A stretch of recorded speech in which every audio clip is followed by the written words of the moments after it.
buenas tardes, amigos y amigas de Radio San Carlos, un programa más de Vivir para Existir, una puerta abierta al autocuidado. Está en tu mente, está en tu corazón, está en ti. Clara Morera, Fiorella Rodríguez, Wendy Cibaja y Mauricio Orozco en los controles le damos la bienvenida. Hoy 24 de febrero del 2021.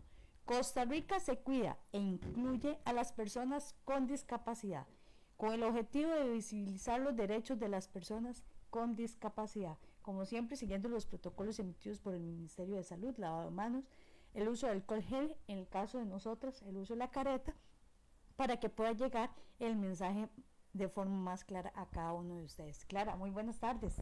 Buenas tardes y como siempre un placer estar un miércoles más y sobre todo con un tema que nos permite sensibilizarnos en el plano de derechos de igualdad de oportunidades para las personas con discapacidad. Permítanme presentarles a la invitada de hoy. Como les repito, Costa Rica se incluye a las personas con discapacidad. Bueno, nuestra invitada hoy es la señora Gabriela Rodríguez Jiménez. Gabriela tiene 3 hijos y un nieto, todos varones, ¿verdad, doña Gabriela? En la preparación académica es doctora en terapia física, en experiencia laboral cuenta con 30 años de experiencia, primero en el antiguo Silor y ahora en la Escuela de Enseñanza Especial Amanda Álvarez de Ugalde. Es la presidenta de la Fundación Doctora Chinchilla, dedicada a las personas con discapacidad, ecologista, animalista y ambientalista. Y dentro de sus pasatiempos es artesana en bisutería y tiene una pequeña empresita, ¿verdad? Triquetas es. La triqueta. Doña Gabriela, muy buenas tardes y bienvenida a un programa de Vivir para Existir. Buenas tardes, muchísimas gracias en realidad a Wendy y a Clara por la invitación y a todos los que hoy se quieren conectar para que hablemos un ratito sobre los derechos de las personas con discapacidad.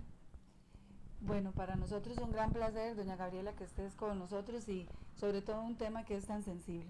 La Semana Nacional de los Derechos de las Personas con Discapacidad se celebra en el mes de noviembre. Está orientada a visualizar y a sensibilizar a la sociedad sobre los derechos de la igualdad y las oportunidades de las personas con discapacidad.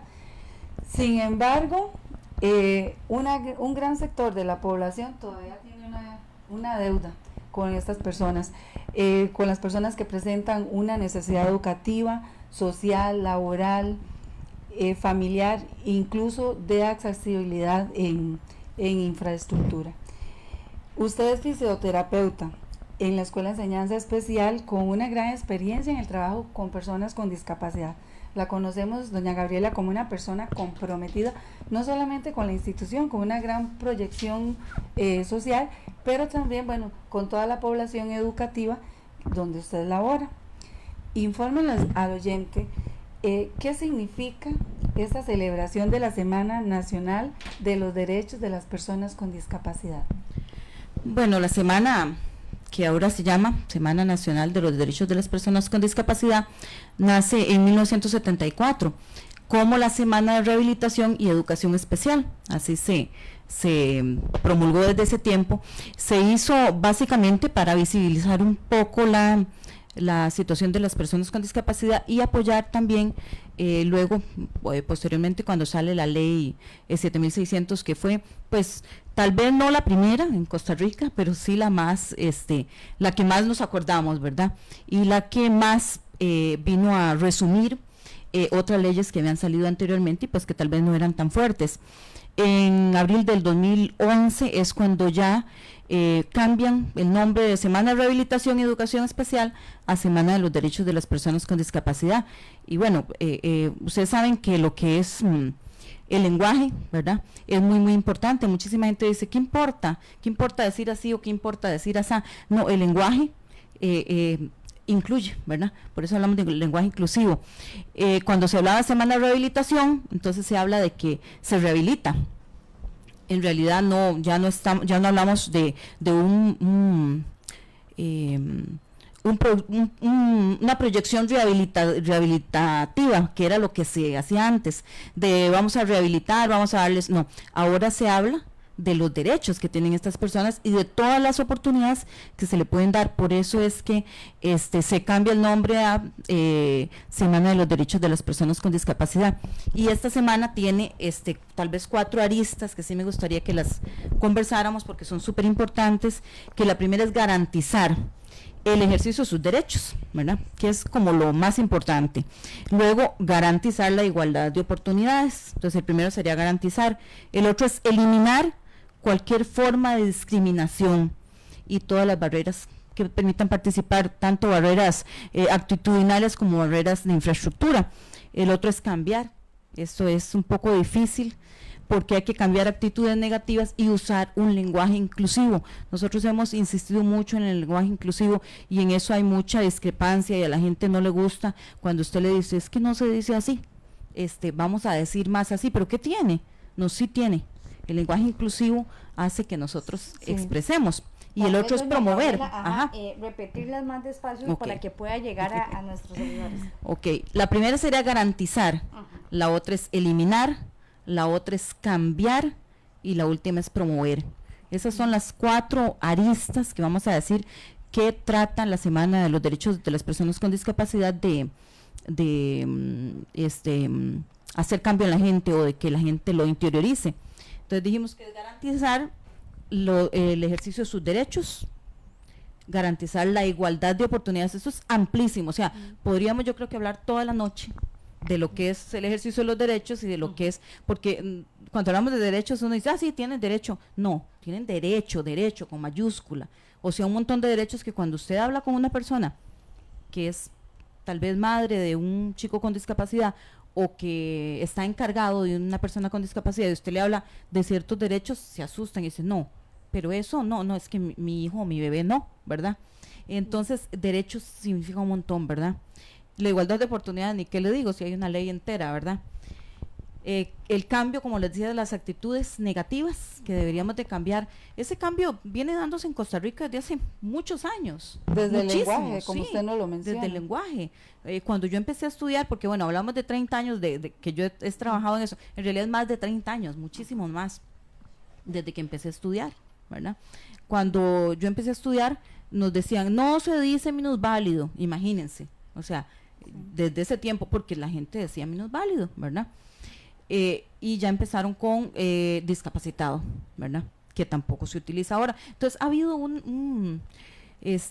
toda una evolución en lo que es el lenguaje, y eso no solamente el lenguaje, como les digo, sino en la actitud de la gente. Y el último, como dijimos, es promover. ¿Qué vamos a promover? El respeto a los derechos que ellos tienen, la visibilidad, que es sumamente importante. Creo que tal vez en la visibilidad es en lo que más tal vez hemos avanzado, porque por lo menos ya, no les voy a decir que completo, pero digamos, es uno de los campos en los que más hemos avanzado, porque por lo menos ya la gente sí visualiza. Cuando a mí me preguntan en algún lado, ¿a qué se dedica? Soy fisioterapeuta. Ok. Cuando yo empecé a trabajar, decía, soy fisioterapeuta, tenía que deletrearlo. Las personas no sabían que era un fisioterapeuta. Y había 100 fisioterapeutas en el país, ahora no me acuerdo cuántos, sí. Pero hay muchísimos. Pero veamos cómo en realidad se ha visibilizado, ¿verdad? Igual cuando usted habla de discapacidad, parálisis cerebral, síndrome de Down, autismo. Hace unos años no hablábamos de autismo. Y cuando usted decía autismo era todo un mito, porque era un encierro total, algo terrible, sí. Exacto, que se ha utilizado incluso de forma peyorativa para las personas que no les interesa el mundo, ¿verdad? Lo hemos visto en mucha gente que cuando le interesa el mundo dice, sí, es que parece autista, o por decir autómata, ¿verdad? Pero en realidad el lenguaje es muy, muy importante. Y luego las prácticas equitativas que hay, o sea, si tenemos un cambio de actitud, podríamos ir a las prácticas que den un equilibrio o una equidad. Y es que, digamos, esa parte de visualizar, no es que cuando hablamos de la realidad se enfocaba en la persona sorda, ni tan siquiera en la persona, en el sordo, en la condición de la persona y no en la persona. Y sí, gracias. Yo sé que es una lucha, personas como usted que han estado dando información y sensibilizando mucho a la población. Precisamente, ¿verdad?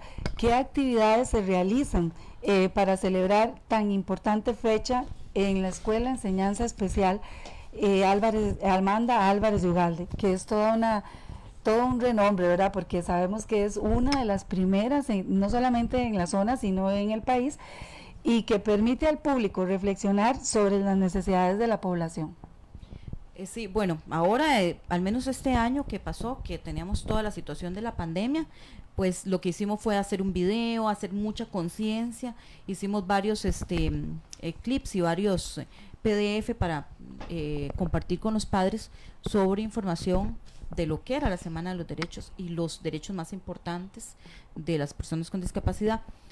Cuando no hemos estado en pandemia, sí hacemos bastantes cosas, de hecho, se trata de aumentar la población, es decir, expandir, la población y trabajar con escuelas y con colegios, además de los padres de los chicos, ¿verdad? Los padres de familia, que se les bombardea continuamente, ¿verdad?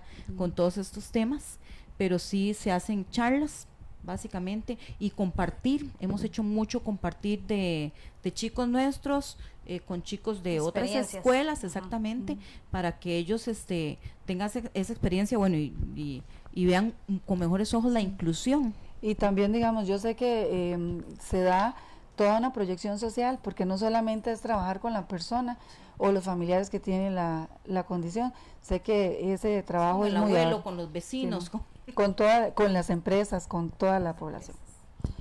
Es una tarea que día a día nos tiene que comprometer a todos, ¿verdad? Sobre todo en el sector educativo, pero que la sensibilidad, recordemos que no es una condición, es una persona de la que estamos hablando. Y cuando usted nos hablaba de ese lenguaje, si deletreamos o separamos la palabra minusválido, ¿qué significa, verdad? Que es toda una lucha, pero que pienso que gracias a Dios está dando.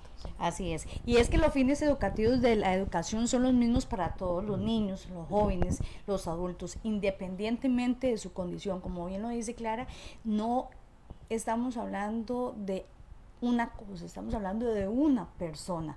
Como tal, Costa Rica desde el año 1996 aprobó la ley 7600 sobre igualdad de oportunidades para las personas con discapacidad. Esta ley establece el desarrollo integral de la población con discapacidad en iguales condiciones de calidad, oportunidad, derechos y deberes que el resto de los habitantes, porque también ahí se da todo un tema, ¿verdad? Los derechos y los deberes. 24 años después de la promulgación de esta ley, doctora, ¿qué aciertos y desaciertos se han tenido?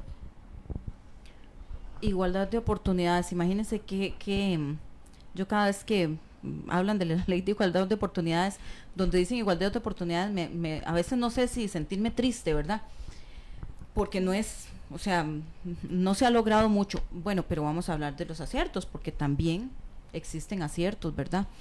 En cuanto a derechos, en cuanto a visibilización, por supuesto, como les decía, en aquellos años yo recuerdo, por ejemplo, que los chicos con síndrome de Down eran temidos. Uh-huh. Yo recuerdo que, por ejemplo, en la esquina de mi casa había un chico con síndrome de Down y nosotros le teníamos miedo. ¿Por qué? Porque nosotros nos habían dicho que no pasáramos ahí, porque ahí estaba, ya ustedes saben cómo le dicen a los chicos con síndrome de Down, que ni siquiera lo voy a repetir porque me es demasiado molesto, y la gente le tenía miedo. Entonces, bueno, ya se ha visibilizado, ya la gente ve más, vamos a usar la palabra normal, porque eso no está bien, pero es decir, ya ven como más común, uh-huh. Más común chicos con síndrome de Down con parálisis cerebral en la calle, ¿verdad? Entonces pienso que eso ha ayudado a la ley, las 7600. Bueno, también las rampas, en la mayoría de los lugares hay rampas, en infraestructura, todo lo que sean construcciones debe de llevar la ley 7600. No siempre sucede, pero debe de, y usted puede entonces reclamar, y si no hay, lo tumban, ¿verdad? Y qué importante, doña Gabriela, ahora que usted toca este punto de la infraestructura. Uh-huh. Hace poco conversaba con una madre de familia de una chica con discapacidad, y nos decía eso, también el cuidado, porque en muchos lugares se cumple la ley, encontrar la rampa, encontrar la baranda, ¿verdad? El baño en los hoteles y demás, pero me contaba que, por ejemplo, llegó a un lugar, estaba la rampa, pero donde terminaba la rampa había un hueco. Sí. Sí. O la Entonces, rampa no tiene la inclinación adecuada, entonces Ajá. aquello, por ejemplo, si una mamá lleva la silla, perfecto, pero si va una persona con discapacidad solamente con la silla, no lo logra, porque está muy empinada, ¿verdad? Ahora Por que ejemplo. usted dice eso, qué importante también, porque pongo el ejemplo en el Hospital San Carlos. No sé si ha tenido la oportunidad, saliendo de emergencias para ir a laboratorios, ¿verdad? Que hay una rampa incluso con curva y todo. Bueno, a mí me correspondió acompañar a mi papá, ya es un adulto mayor en silla de ruedas, ¿verdad? Y le cuento que hay que Mucho músculo. hacer músculos, sí, Sí, tener claro. fuerza, que yo a veces siento que casi que como dice uno, de que se vaya y lo ataba abajo, porque no, o Sí, sea, el ajá. peso de la silla, de la persona, y tenés que ir frenando, y es el hospital, ¿verdad? Y cuando venís para arriba, ni para qué contar, ¿verdad? El Sí. esfuerzo que hay que hacer. Entonces, si hablamos de aciertos, podemos decir que, bueno, ya hay rampas, Ajá. ya hay puertas anchas, ¿verdad? Ajá, Que no existían. Una persona con discapacidad llegaba a un restaurante y no podía entrar porque ni siquiera ni la rampa ni la puerta. Hay buses con rampas. Estamos hablando de aciertos, de ¿verdad? aciertos, sí. Hay buses con rampas, ¿verdad? Bueno, pero entre los desaciertos, ¿cuál es el problema? Que las rampas no sirven nunca. Que los buses, solamente uno de una hora específica es la que lleva la rampa, ¿verdad?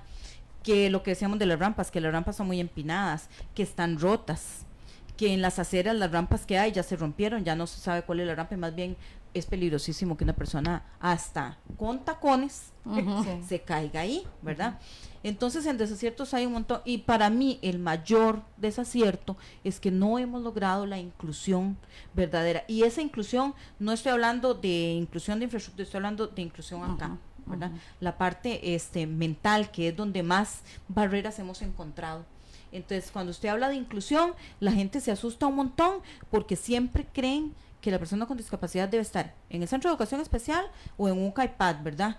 Y no en una verdadera Inclusive cuando hablas de inclusión educativa. cuando hablas de inclusión y mental, como bien lo dice usted, pongo el ejemplo también, muy típico, muy común, que pase que llegas con un chico con alguna discapacidad y tenés que empezar a explicar persona por persona por qué lleva un perro de asistencia, por qué no lleva el bastón, porque muchos creen que el bastón solamente para los no videntes, entonces también ahí.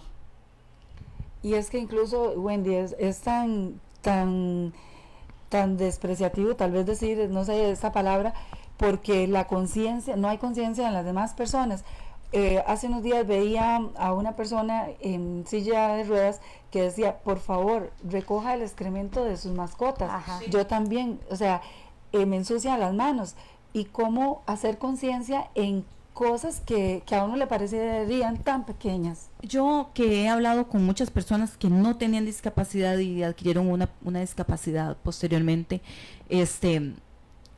eso que decís, nosotros nunca tenemos dentro de nuestra mentalidad como otra, bueno, a veces ni siquiera nos ocurre porque en el mismo súper uno a veces deja el carrito ahí yo siempre sí. paso peleando con mis hijos, el carrito recójalo, hasta para una persona que pase, entonces siempre tenemos que pensar en los demás.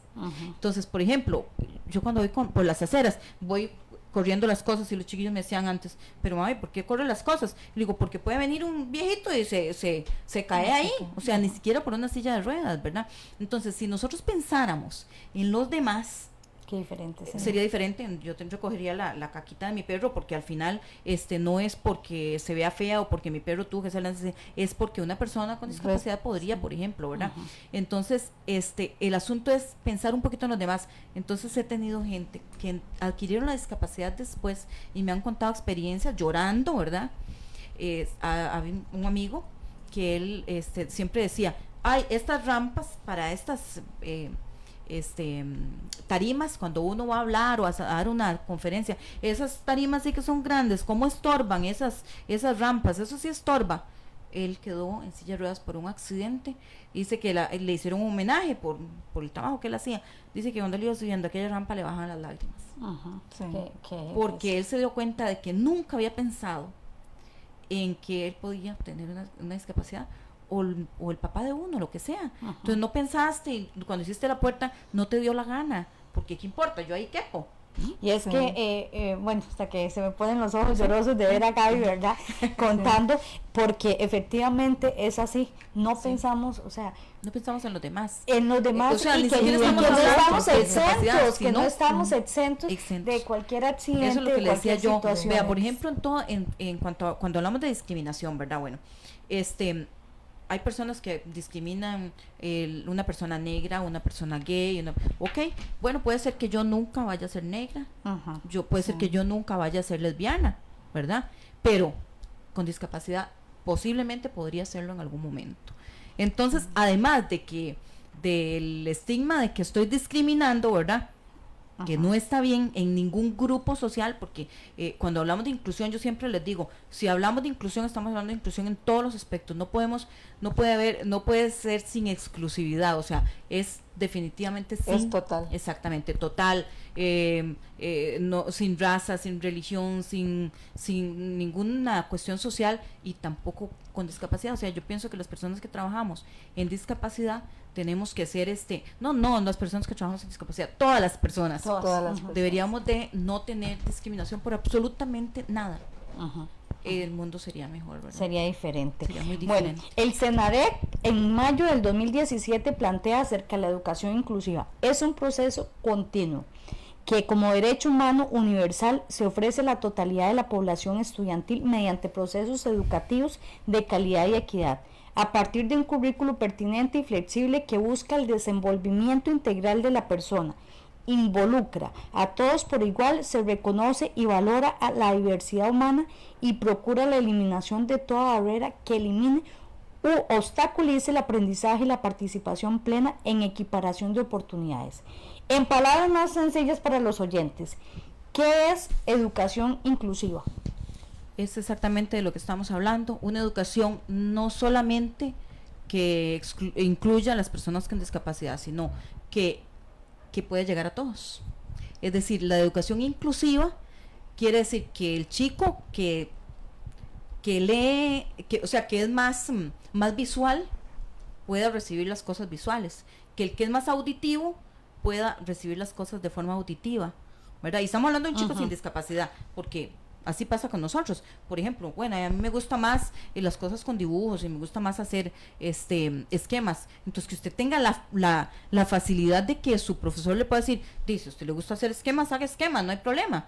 Que no le diga, no, tiene que ser un cuestionario, porque a usted no le gustan los cuestionarios. Eso es educación inclusiva. O sea, estamos hablando de que se puedan, dentro de la educación, métodos de aprendizaje, todos los métodos de aprendizaje de tal forma que no porque aquel tenga una necesidad educativa especial, porque todos tenemos necesidades educativas especiales, porque resulta que todos tenemos formas diferentes de aprender, ¿verdad? Y eso es lo que la gente tal vez no se ha puesto a pensar. Yo no sé qué tanto dibujas vos, por ejemplo, qué tanto dibuja Wendy, ¿verdad? Pero hay gente que no dibuja, ¿verdad? No es su fuerte. Por ejemplo, para mí las matemáticas no es mi fuerte, nunca me han agradado mucho. Entonces siempre le huyo a la parte de matemáticas, ¿verdad? Y entonces, qué importante, todos tenemos necesidades educativas Ajá. especiales, todos. Porque uno a veces dice, es que las personas con discapacidad que tienen necesidades educativas especiales, yo a veces les he dicho, bueno, ¿y quién tiene necesidades educativas especiales? Todos. Todos. Si usted, bueno, que han tenido, tal vez no dado clases, pero sí trabajado con chicos, se han dado cuenta, con chicos, con niños, con adolescentes, como todos tienen necesidades educativas especiales, hasta nosotros mismos. Entonces, eso es educación inclusiva, una educación que llegue absolutamente a todos y que no tenga barreras y que no sea exclusiva, es decir, que bueno, sí, pero entonces los que son así tienen que ir a tal aula y aquellos otros a tal aula. Que no existen divisiones. Exactamente. Y es que en algún momento, cuando todo es un proceso, cuando se piensa en educación inclusiva, es que el estudiante que tenga cierta condición esté dentro del grupo. No, es que se tome en cuenta, es que se den las oportunidades y en las mismas circunstancias. Yo no me gusta muchas veces contar la experiencia, porque a veces la gente dirá, bueno, es que está fijándose en otros países, pero ¿qué anhelo yo? Yo fui a Europa hace unos años y, por ejemplo, en Finlandia, que es la mejor educación que existe, ¿verdad? Cuando yo llegué le dije al chico que era donde nosotros íbamos, quiero que me lleves a una escuela de educación especial porque quiero conocer. Y me dice, ¿como la que trabajas? Y le digo, sí. No, eso no hay aquí. Y le digo, no hay. Entonces yo dije, ay, qué pecado, ¿cómo no hay una escuela de educación especial? Y le digo, y los chicos con discapacidad, sí, ellos van a las aulas corrientes. Todos, absolutamente todos, dice. Todos van a las aulas regulares. Y le digo, y por ejemplo, si hay situaciones motoras o todo, ellos tienen una persona ahí. Ahorita se está dando ya, ¿verdad? Que ya está el asistente y que puede tener el asistente en su aula, ¿verdad? Pues, o sea, estando ahorita, yo fui a Europa no sé hace cuántos años, ya no me acuerdo, más de 10 años. Y en ese momento aquí no, ni siquiera se hablaba de eso, ¿verdad? También me sucedió que fui a un Starbucks a buscar un café, y cuando yo hice la fila había un muchacho, eso fue en Letonia, un muchacho con síndrome de Down atendiendo. Y yo dije, no, yo para inglés soy fatal.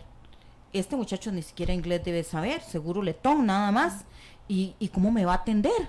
Bueno, si el español, ellos ni siquiera se asustan cuando uno habla, ¿verdad? Pero algo, uno se comunica con el medio inglés que, ¿verdad? Digo yo, no, este muchacho jamás, si solo sabe letón, y ya me imagino por qué síndrome de Down. Y me pasé de fila. Cuando ya yo estaba en la fila, digo yo, ¿qué me pasa? No, váyase para esa fila y ve a ver qué hace. Cuando llegué, me sentí tan ridícula, porque él vio que yo no sabía hablar inglés bien. Entonces, con toda la tranquilidad y la paciencia, me dice, slow, you take, y con toda aquella, y yo, ¿qué pasó? El muchacho me entendió, hablaba inglés perfecto, pero claro, aquí los chicos con síndrome de Down normalmente no hablan casi ni el español, ¿verdad? Algo está sucediendo, porque ellos desde que están chicos están en escuelas regulares. Y es que estamos también en un proceso, ¿verdad? Porque sí, por supuesto. Como comentaba, ¿verdad? Con diferentes personas que tienen la experiencia de familiares con discapacidad, y me decían eso también. Hablamos, tal vez llegamos a un lugar y somos inclusivos, perfecto, somos inclusivos, pero no hay quien atienda en UNESCO, por ejemplo, y somos inclusivos, decimos. No hay quien, bueno, diferentes métodos para comunicarnos con diferentes personas. Entonces, ¿a dónde queda la inclusividad? La inclusividad está en el punto de que vemos que somos inclusivos simplemente porque estamos cumpliendo con la ley en el sentido de rampas o infraestructura, digámoslo así. Pero la inclusividad va más, o por lo menos, sí, va más allá, también un lenguaje de señas. Y la parte que yo siento en la que no hemos avanzado, bueno, prácticamente nada, es en la parte laboral. San Carlos es, digamos, a nivel nacional, siento yo que está todavía más atrás, ¿verdad? Porque todavía si hablamos a nivel nacional hay personas con discapacidad trabajando en instituciones, ¿verdad? Aquí en San Carlos es muy poca la persona con discapacidad que está trabajando, ¿verdad?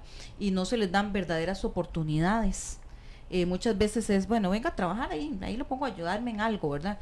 Para que vean que yo ayudo, ¿verdad? En esta parte, pero no una oportunidad real, ¿verdad?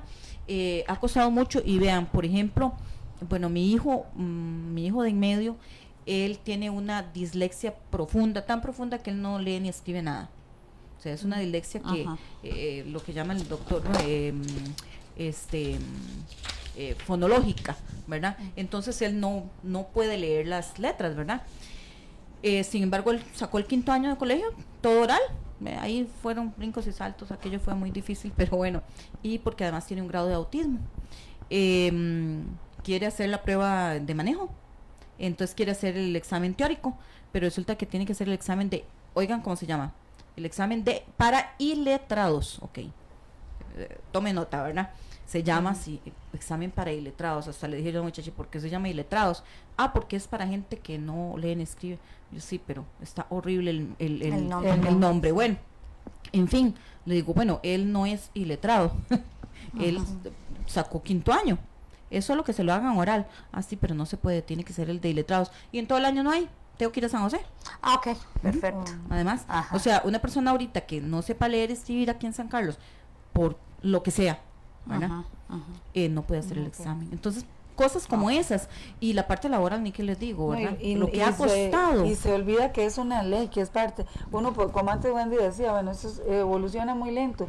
Y eso es joven en Costa Rica. Si hablamos de la ley 7600, tiene 24 años. Ajá. Si hablamos de lo que sucede, lo que plantea el CENAREC en 2017. Sí, Reciente. Sí, Ujú. muy reciente. O En sea, cuanto a inclusión, bueno, yo les decía que la parte mayor es la cuestión mental, actitudinal y sí. mental, Ajá. sí. Dentro de las experiencias que hemos vivido, por ejemplo, una vez yo lloré de rabia de ver a una docente llorando porque ella no quería atender un chico en una silla de ruedas, un chico que hablaba. Y podía escribir porque tenía la motriz, iba para primer grado, ¿verdad? Pero tenía la motricidad para escribir.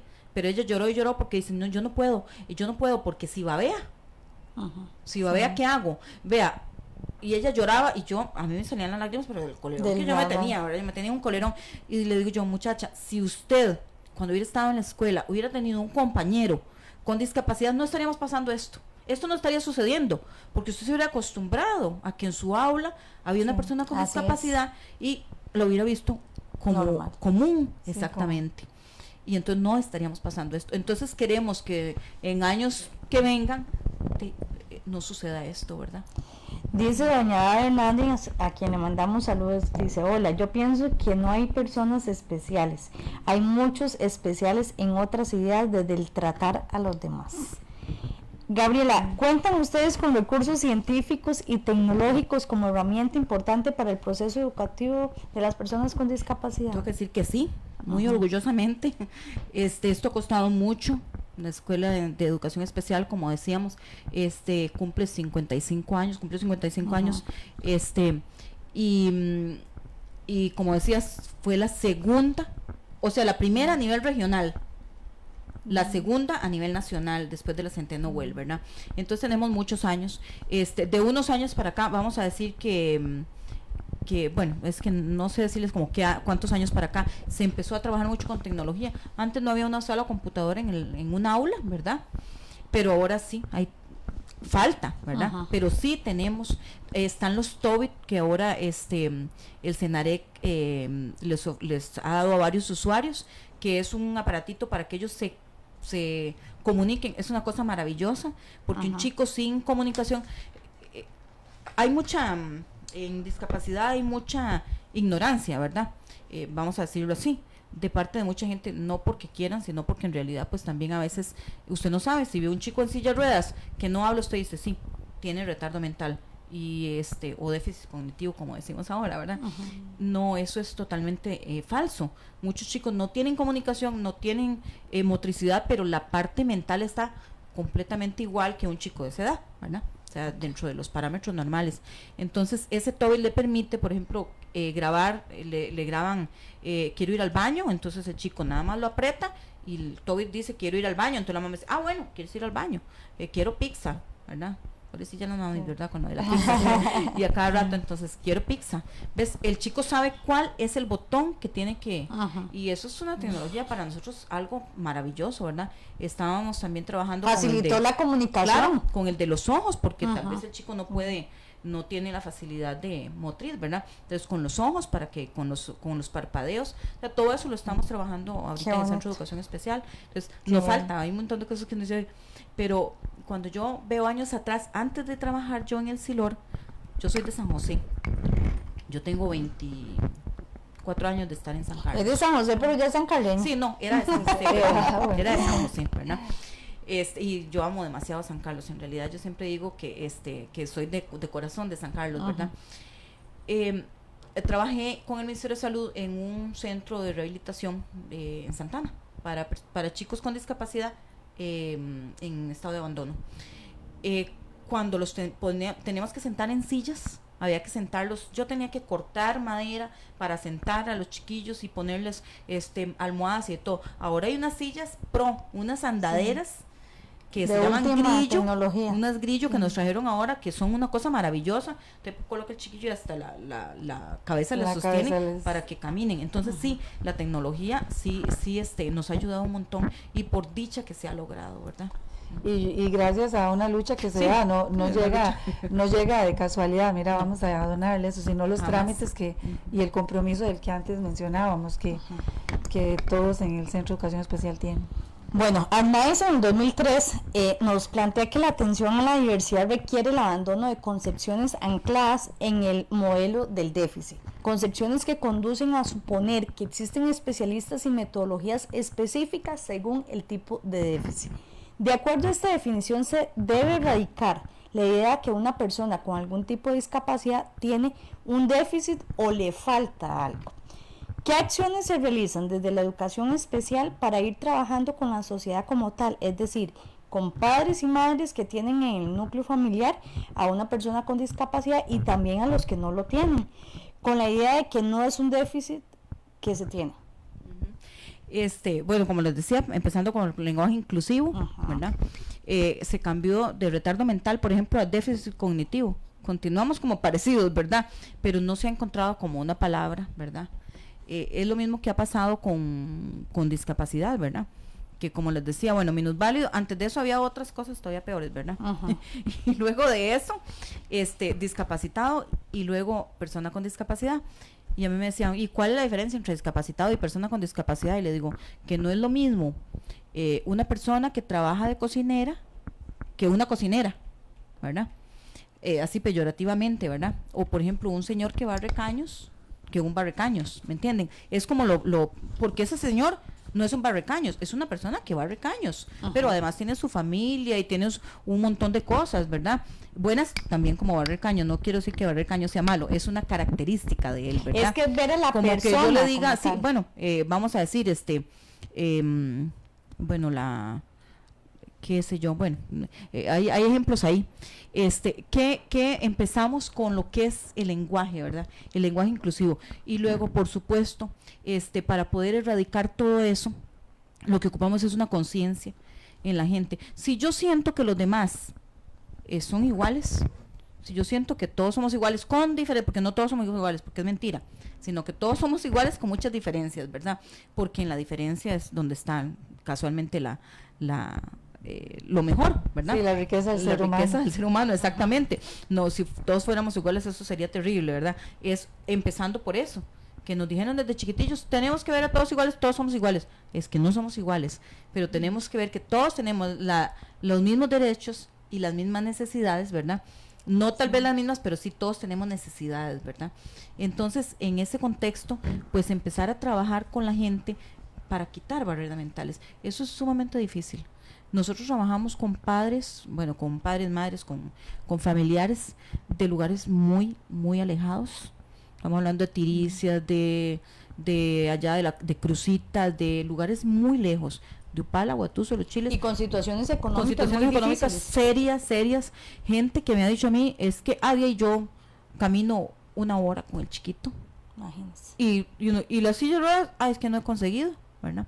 Entonces ya uno lucha por conseguir la silla, ¿verdad? Pero la silla a los 3 meses ya las llantas no le sirven funciona. Porque aquella cosa. Sí. Entonces, en situaciones muy, muy apremiantes, yo por eso sí siento que la inclusión es súper necesaria, porque tienen que estar viniendo hasta acá para recibir un servicio.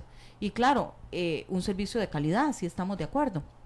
Porque tenemos que hacer es que los servicios de todos los lugares sean servicios de calidad, ¿verdad? A eso tenemos que llegar, no sé si yo lo voy a ver, porque de ahí en realidad esperemos que pienso que va a suceder, porque esto tiene que suceder, que todas las personas, no solo los docentes, todos los que están involucrados en servicios alejados puedan tener la misma capacidad, pero esta capacidad no es solamente, como lo decía, capacidad de tragar materia y de que me enseñaron, sino es capacidad mental, es una cuestión de actitud, lo más importante. Nosotros hemos encontrado docentes con una actitud tan hermosa que decimos, aquí se puede y se logra, ¿verdad? Aunque el MEP dice, es que el MEP no nos ha ayudado a nosotros, el MEP nunca nos ha enseñado, a nosotros nos han dicho tener eso. Una apertura. Es tener una apertura, exactamente, y tratar de con eso cambiar el paradigma. Cambiar el paradigma en todo es sumamente difícil, porque nos hemos anclado, ¿verdad?, a situaciones, nos hemos anclado a nombres, nos hemos anclado a conceptos, ¿verdad? Y nos cuesta mucho abrirnos. Y ahora que usted dice esto, qué importante, porque cómo evitar el lenguaje discriminatorio y ofensivo, así como las etiquetas irrespetuosas que se dirigen a estas personas, porque usted hace un momento decía, ella lloraba, pero yo lloraba de rabia, sí, ¿verdad? Y los padres con niños, jóvenes, bueno, con personas con discapacidad, ¿cuánto no sienten, verdad? Como le decía antes, el estar explicando, con qué necesidad yo tengo que estar explicando persona a persona la condición de mi hijo, ¿verdad? Sí, y ahora con mucho más razón, el lenguaje discriminatorio. Por eso es que las campañas deben ser eso, deben de ampliar. Ajá. Yo siempre les decía a las mamás, pero no se cansen, siempre expliquen. Claro, aunque uno tenga mucha chicha cuando le dicen, ay, pobrecito, ese chiquito, ¿qué tiene, verdad? Porque eso sucede. Sí, claro. Entonces, aunque me dé mucha chicha, pero expliquemos, porque hay que explicar, porque si nos da coraje y nos tenemos volvemos, que enseñar. entonces hasta ahí llegamos, ¿verdad? Entonces, Y ahí está la clave, ¿verdad? Porque usted antes lo decía, ¿verdad? No es que voy a escuchar a una persona diciendo semejante cosa o discriminando a otra y yo me voy a quedar callado. Yo creo que es un compromiso pero sin enojarnos, sí, he dicho sí, yo, por supuesto. porque si nos enojamos entonces peor, ¿verdad? Claro, uno por dentro tiene aquel colerón, ¿verdad? Y cuando hablabas de etiquetas, a mí me hace gracia porque entonces a veces cuando le dicen a uno que uno es generación de cristal, yo bueno, ya yo no tengo edad de generación de cristal porque es otra edad, ¿verdad? Pero bueno, yo siempre me salgo de los paradigmas, entonces, pero es donde uno yo les digo, sí, pues sí, yo soy generación de cristal porque sí me molestan un montón de cosas, me molestan las etiquetas y me molestan el lenguaje peyorativo, pues sí soy y de es cristal. que también es, bueno, desde un punto de vista de que lo que no le gusta que me hagan, tampoco hacerlo a las demás personas, ¿verdad? Y bueno, hablamos de enfoque de derechos humanos y quizás esto es lo que más confunde, porque si hay enfoques de derechos humanos, ¿por qué tiene que haber uno especial para las personas con discapacidad? Bueno, se rescata el valor esencial y sus derechos individuales y sociales, independientemente de tener alguna condición que destaque como diferente. Por ejemplo, la discapacidad, el que tiene deficiencia visual, discapacidad múltiple, deficiencia intelectual, una malformación física, la sordera o el que tiene el trastorno de espectro autista. Está respetando el sector educativo este enfoque de los derechos humanos, porque al día de hoy, ¿verdad? 24 años después, y que bueno, aparece como ley, pero ya existían otras, de que está la ley 7600, se observa cierta resistencia a estas poblaciones. Sí, definitivamente sí. Como les decía, hay alguna gente que supera con mucha apertura, ¿verdad? Pero hay otra gente que definitivamente no, ¿verdad? Una de las primeras cosas, sí, la ignorancia. Y a veces uno dice, culpa a nosotros mismos, pero es que también a veces no da para tanto. A veces usted no puede llegar a tanta gente para explicarle lo que es la discapacidad y para explicarle los derechos de ellos y otra cosa, las necesidades que tienen, ¿verdad? Que muchas veces son muy grandes y que se pongan en los zapatos de ellos. Entonces, lo que resulta es que más bien las personas se cierran. Entonces, la ignorancia es lo primero. Primero hay que saber, bueno, sí, me llegó a mi aula un chico con parálisis cerebral. Bueno, explíqueme qué es parálisis cerebral, cómo se dan las características, que todo eso. Senarec, por ejemplo, tiene buenas charlas con respecto a eso, e incluso si nosotros nos llaman de algún lado y nos dicen, es que tengo un chico con parálisis cerebral, yo no sé nada de eso, por favor vengan y cualquiera de nosotros va y va a explicar, ¿verdad? De lo primero la ignorancia, pero luego que además de que, bueno, no sé, pero no, entonces no, es que yo no puedo porque a mí él no me enseñó esto. Sí, estamos de acuerdo, ¿verdad? No hay una materia específica sobre eso, hay como pinceladas, ¿verdad? Pero ahí viene la resistencia y lo otro es el susto, porque cuando yo no soy capaz de algo, entonces tengo miedo, ¿verdad? Entonces no me siento capacitada, no siento que no puedo, ¿verdad? Entonces eso es empoderarse, sino vamos a ver, me puedo equivocar, lo que sea. Cuando yo me gradué de fisioterapeuta, ¿verdad? Y llegué la primera vez a atender un chico, a mí me habían hablado de parálisis cerebral en una de las clases y habían llevado un chiquito y lo habían puesto ahí, por cierto, un niño con parálisis cerebral que se sentaba y todo lo demás, ¿verdad? Cuando yo llegué al hogar de rehabilitación y todos los chicos eran con bastante compromiso motor, ¿verdad? y posiblemente cognitivo, porque yo en ese tiempo tampoco sabía cuánto era el compromiso cognitivo, porque uno asumía que si no se movía tampoco, ese era el concepto. Ahora estamos hablando de 30 y resto de años, ¿verdad? Yo dije, aquí voy a chinearlos, voy a empezar a chinearlos, y empecé y con libros, ¿verdad? En ese tiempo con libros y a trabajar con los chicos, pero tuve que perder el miedo. Si yo decía, no, mejor me voy para un hospital donde yo pueda trabajar espaldas y rodillas y toda esa cosa que es más facilito, entonces hasta ahí llega, ¿verdad? Pero el asunto es nosotros empoderarnos y decir, no, yo creo que yo puedo, vamos, o sea, además de perder el miedo, y lo otro, el estigma, o sea, ¿por qué? Y aquí nos está dando una gran enseñanza, diciéndole al educador, porque bueno, se ha considerado que ahí está el meollo del asunto, ¿verdad? Pero bueno, usted lo ha dejado muy claro.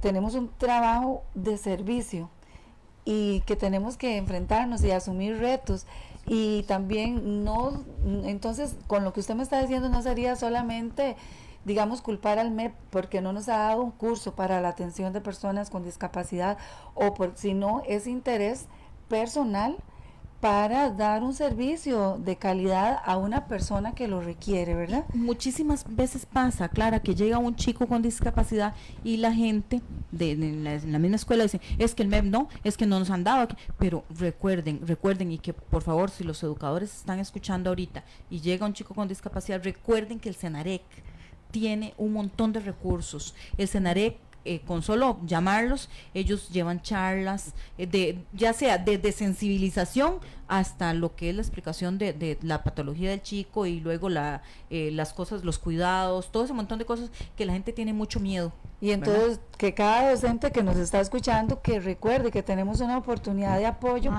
en las aulas y para las familias y para toda la comunidad educativa, ¿verdad? No solamente en la parte de sensibilización, pero también en los recursos, como usted lo ha mencionado, ¿verdad? Y hay recursos, como te decía, el TOBIT, que es que no tiene sillas de ruedas, andaderas, cosas que, como les digo, ¿verdad? Las computadoras, exactamente, personales, tablets, cosas que, como les digo yo, cuando yo me gradué, no existían, o sea, el 80% de los chicos no tenían una silla adaptada, y ahora están todos esos recursos, y los da el CENAREC.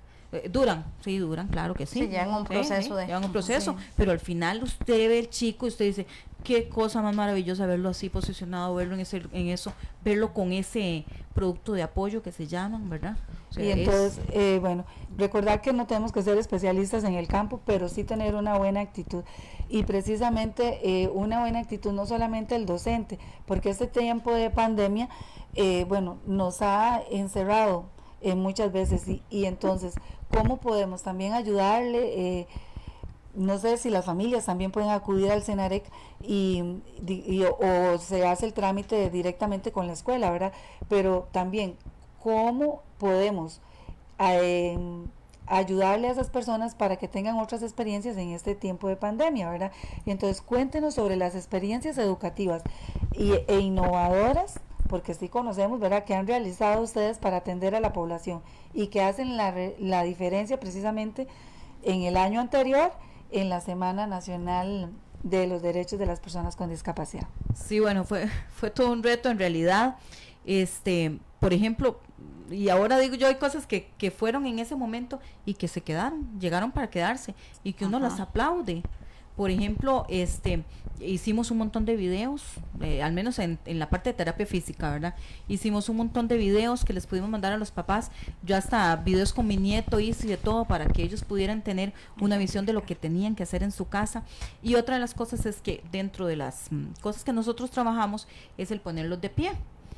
Allá en el centro tenemos unos aparatitos para ponerlos de pie, y que se llaman bipedestadores, y el CENAREC también los da. Pero bueno, como les decía, tiene su tiempo. Nosotros decíamos, tanto tiempo en la casa y no se pueden parar, porque si usted los para ahí al frente de en el sillón o lo que sea, no están con las articulaciones de forma adecuada ni nada. Entonces, nos ocurrió que teníamos que hacer algo, ¿verdad? Y con madera, así como les digo yo, como el tiempo rústico en el que yo empecé a trabajar, empezamos a hacer unos aparatitos rústicos con madera y quedaron lindísimos. El vacilón es que nosotros no habíamos agarrado, yo al menos nunca había cogido una sierra, ¿verdad? Y fueron noticia. Sí, fueron por supuesto, noticia también, por ¿verdad? supuesto. Con todos esos materiales. Con la sierra, un señor que es padre de un chico con discapacidad que ya está egresado, nos ofreció el taller y dice, aquí está el taller, aquí están las máquinas, pueden usarlas, yo les enseño a usarlas. Y no crean que lo hizo, o sea, él nos enseñó a usarlas y estaba ahí. Él se quedó ahí, pero nosotros las hicimos todas. Hicimos 11 bipedestadores y 30 rollos. ¿Y cómo rollos fue terapéuticos. ¿Cómo fue la experiencia de entregar ese material? La Junta nos dio la parte económica y la Fundación Doctora Chinchilla puso otra parte también, ¿verdad? Que es la fundación esta de la que yo les hablo, que yo soy la presidenta. ¿Cómo se llama? Bipedestadores, de bípedo para bipedestar. Imagínense, cuando fuimos a entregarlos, bueno, los entregaron junto con los alimentos, porque como nosotros sí tenemos un carro para entregar, porque recuerden que nosotros entregamos en Opala, en Guatuso, en un montón de lugares, ¿verdad? En Pital, en todo lado, entonces se entregaron los bipedestadores y los papás. Bueno, hay un video por ahí que fue para mí impactante, porque el papá con el chiquillo con el bipedestador y lo hacía como un carro por todo lado y ese chiquillo pegaba gritos, el papá también, ¿verdad? Y estaban muy felices. Al final se dieron cuenta y ese bipedestador les queda para la casa. Entonces quiere decir que cuando vayan a la escuela podemos pararlos ahí, pero los paran en su casa todos los días, que es lo que ellos ocupan todos los días. No, y qué increíble, ¿verdad? Porque hemos venido hablando de lo que puede hacer el profesional desde la parte educativa, desde dar los espacios para que se cumplan estos derechos, pero vamos a enfocarnos ahorita en la persona con discapacidad. Y dice, ¿cuáles son las expectativas de las personas con discapacidad sobre sí mismo y sobre los logros, las esperanzas, lo que él desea también lograr? Sí, como les decía, tiene mucho que ver con la parte cognitiva, ¿verdad? El grado de cognición que tenga el chico, porque dependiendo del grado que tenga, así van a hacer sus expectativas, ¿verdad? La mayoría de ellos tienen expectativas como cualquiera de nosotros, llegar a ser un profesional, casarse, tener familia. Ese es todo un tabú para los padres, porque cuando uno les habla de matrimonio, y ahorita si algunos me están escuchando dicen ¿qué le pasa? ¿Cómo se le ocurre, verdad? Porque además de que como el sexo y esa cuestión es un tabú en todo lado, ¿verdad? Entonces, ¿cómo se les va a ocurrir que una persona con discapacidad, que hasta son siempre angelitos, ¿verdad?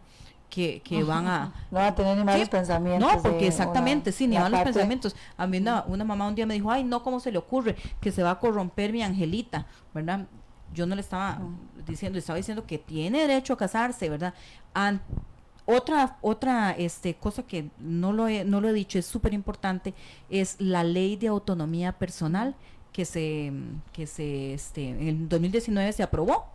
Esa es muy reciente. Y esa ha sido como, bueno, imagínense que antes de la ley de autonomía personal, si usted quería, iba y le decía al doctor, vea, es que esa hija mía es, entonces necesito que le hagan el salping.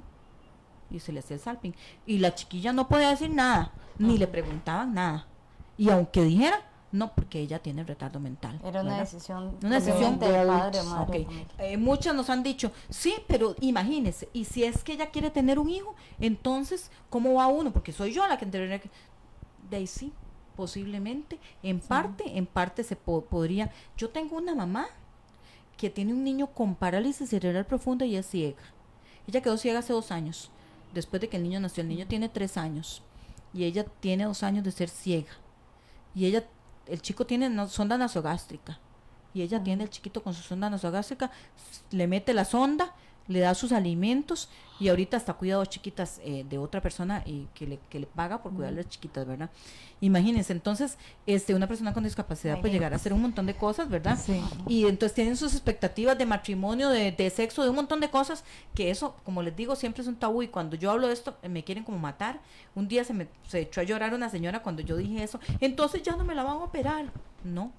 Después, otra cosa es que, por ejemplo, cuando va un carro exonerado, y el chico era por ejemplo, síndrome de Down, entonces le quitaban la etiqueta, No, peor. La identidad prácticamente del chico ya no tenía cédula, así como lo escuchan. O sea, estamos hablando del 2019, no podía ir a votar, no estaba en el padrón, ya, porque ya no, ahorita se me olvidó la palabra, pero le quitaban como esa parte ese jurídica, derecho, podríamos. esa parte jurídica. Entonces no podían, por ejemplo, heredar, no podían un montón de cosas, sus derechos jurídicos, porque se les quitaba esa parte para podérsela dar al papá, para poderle dar el carro. Era una estupidez, ¿verdad? Entonces muchísima gente decía, no, yo prefiero, por ejemplo, Anabel Molina, que tiene un chico con síndrome de Down, que es amiga nuestra, parte de la fundación. Ella me dijo desde el principio, no, yo no exonero carro, porque entonces a Roberto le van a quitar la parte jurídica. Entonces, imagínense, eso dio la ley de autonomía personal. Increíble. Que le devolvió la personería jurídica, es que no recuerdo ahorita, perdón, como el derecho jurídico de poder, de que le puedan traspasar una propiedad, por ejemplo, un bien patrimonial, que le puedan, que pueda tener el carro a nombre de esa persona, que puede ir a votar, ¿verdad? Que todo eso se había eliminado si usted tenía un carro exonerado, ¿verdad? Imagínense. Sí, vamos a saludar a don Alfonso Duarte, dice excelente tema que nos permite formarnos. Don Arturo Cibaja, qué tema más interesante, los felicito. Wendy, digamos, y también las expectativas de las personas con discapacidad, posiblemente acompañadas también de las expectativas de la familia. Por supuesto. Y una de las expectativas mayores de, como todos nosotros, tener una profesión o tener un trabajo digno que puedan llevar alimento a su familia, y eso, como les decía, la parte laboral es la que está con más problemas aquí en la región. ¿Cómo trabajan el tema de la aceptación a las familias cuando por primera vez se acercan, por ejemplo, al Centro de Educación de Enseñanza Especial con un diagnóstico que indica que el menor presenta una discapacidad? Hay un equipo interdisciplinario que es el que los aborda inicialmente, ¿verdad? Llegan con un diagnóstico, a veces no llegan con un diagnóstico, a veces llegan con retraso en el desarrollo psicomotor, y usted ve el chico y dice, eso no es un retraso en el desarrollo psicomotor, eso es una parálisis cerebral, pero el doctor le dijo que era un retraso en el desarrollo psicomotor, ¿verdad? Porque suena más suavecito, suena más bonito, ¿verdad? Entonces viene, le dan unos ejercicios, vamos a estimulación temprana un tiempo y ya, ¿verdad? Y entonces el papá no tiene la noción, bueno, la familia, el papá, la mamá, los abuelos, todos no tienen la noción. Se van dando cuenta, les va cayendo la situación ahí conforme comparten con los demás. Nosotros sí tenemos todo un programa donde al principio, bueno, lo intervenimos en terapia física y les vamos diciendo, no, vea, es una lesión a nivel cerebral, esa lesión es así, pero es que el doctor me dijo, sí, pero es que el TAC salió perfecto. Sí, pero aún así el TAC no ve ciertas zonas cerebrales. Bueno, entonces empezamos a trabajarles, a explicarles qué es lo que tiene, cuál es el diagnóstico, y luego la aceptación, ¿verdad? Todas las etapas que ya ustedes saben, ¿verdad? De la aceptación, que lo aborda la trabajadora social. Bueno, nosotros tenemos una socióloga que está en un espacio de trabajo social que funciona bastante bien, y la psicóloga, Cintia, los abordan ahí y tienen todo un tiempo.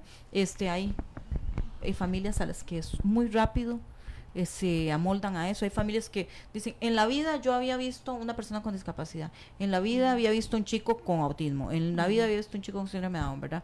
Y ahora tengo entonces empezamos a sacar las etiquetas. Ahora tengo este angelito, no es un angelito, ¿verdad? Ni tampoco es un castigo, ni es un ángel que Dios le dio porque se lo dio por premio, ni tampoco es un castigo que le dio porque sucedió algo, ¿verdad? Es una situación al azar, ¿verdad? Entonces empezamos con todo eso, se trabaja toda esa situación. Hay unas charlas en estimulación temprana que se les da, donde se les va hablando del duelo también. Y es que qué importante toda esta preparación. Bueno, ya hemos llegado al final del programa, deseáramos como tener más tiempo, ¿verdad?, para seguir compartiendo, porque realmente es un tema que lo merece y que son muchas las inquietudes que existen también. Como siempre, invitarlos a seguir la página, porque siempre hacemos como un resumen, pero hoy no nos ha quedado tiempo, ¿verdad? Entonces siempre hacemos un esquema de todas estas apreciaciones, de todos estos conceptos y demás, ¿verdad?, para que la gente lo tenga ahí a la mano y lo compartimos en la página de Vivir para Existir. Qué importante esto es la aceptación. Bueno, yo en lo personal voy a agregar, y yo soy mamá de un chico con trastorno del espectro autista, ¿verdad? Y tuve la experiencia con Gaby, y qué importante eso, el asesorarse, el aprender, porque es un proceso, ¿verdad?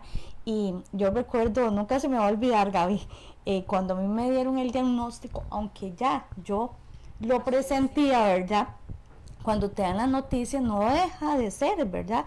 Impactante para uno como padre de familia. Y recuerdo, bueno, llamar a Gaby, que en ese momento me atendió y nos tomamos un cafecito y todo. Y les cuento la experiencia porque a muchos les ha pasado. Yo empecé a hablarle a Gaby de un chico. No, nunca le dije que era mi hijo, ¿verdad? Y recuerdo que Gaby, cuando terminé de hablar, me dijo, bueno, ahora sí, vamos a hablar de Tiago. Así me lo dijo, ¿verdad? Sí. Y yo me quedé, ¿verdad? Y yo, ¿cómo? Y entonces, y qué importante eso, y bueno, toda la asesoría que me ha dado siempre, ¿verdad? Porque no están solos, eso es muy importante, no estamos solos. Los padres que tenemos hijos con alguna condición o discapacidad, no estamos solos. Y es cuando más unidos tenemos que estar, ¿verdad? Porque de las experiencias es que se aprende, y muy importante, hay muchos recursos como el Senarec y demás, que la Helen Keller, un montón de instituciones. Y la misma escuela de educación especial pueden ir, aunque no vaya a ser integrado ahí, o no vaya a ser alumno nuestro, pero sí le podemos hay toda una orientar. orientación. Y es buscarles ayuda, como padre de familia no se quede con sus dudas, y también cuando vaya a tomar una decisión, incluya a la persona con discapacidad, dé la oportunidad de expresarse, dé la oportunidad de que también participe en esas decisiones. Y bueno, agradecer el tema de derechos sería otro sí, capítulo de todos los derechos que ellos tienen. Y es que esto es una situación no solamente de la educación, sino de toda la población en general. Agradecerle mucho a Gaby por estar con nosotros. Es un tema que duraríamos aquí muchísimo, porque todas las personas tienen sus dudas, pero que no se queden con ellas. Por ejemplo, Mayra Morera nos dice que conoce una persona que sacó bachillerato, pero que tiene la condición de ser ciega, y que no la pudieron atender aquí en una institución porque no tiene la preparación necesaria. Bueno, yo creo que pelear un poco por los derechos es importante, y si no me escuchan, tengo que hacerme escuchar, ¿verdad? Entonces, se instala a Gaby a que siga dando esta lucha, a que siga compartiendo, informando y sensibilizando a la población costarricense. Y muchas gracias a ustedes también por estos programas, ¿verdad?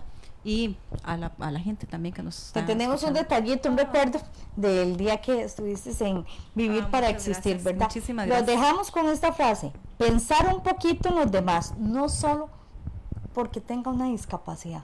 Pensemos en los demás, no haga lo que no le gusta que le hagan a usted. Muchas gracias, y los esperamos el próximo miércoles a las 6 de la tarde por Radio San Carlos en Vivir para Existir. Buenas noches, esperamos el próximo miércoles.